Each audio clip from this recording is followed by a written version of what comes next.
Hi, I'm Josh Bennett, and this is Learn to Knit, Lesson 2, the Knit Stitch. When we start a new row, we will hold the needle with the stitches in our left hand, and we'll be using our right hand to keep an even tension on the yarn so our stitches remain even. Now, you will wrap the yarn around your pinky once, and then around your pointer finger. Go ahead and pick up the right hand needle, and the yarn for a knit stitch always comes from the back. It always is behind the needle. So make sure that yarn is behind that right hand needle, and remember that. It's very important. Now to make our first stitch, we're going to take our right hand needle and insert it into the very first stitch on the left hand needle.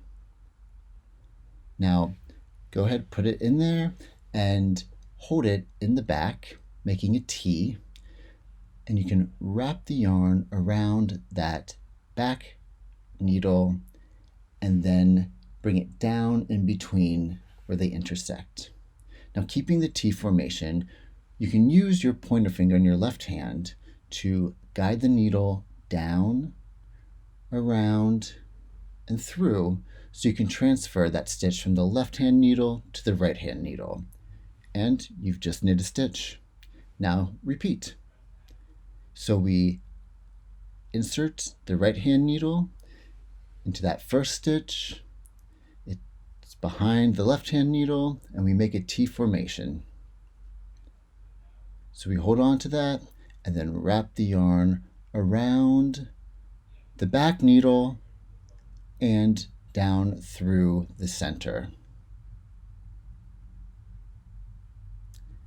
Use your finger to guide that needle down through around to transfer that left stitch to the right hand needle.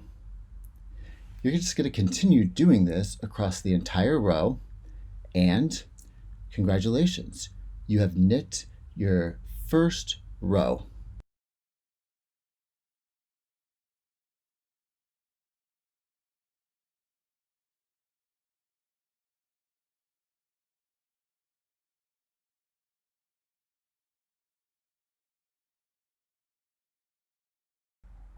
You are now all set for lesson number 3, the purl stitch.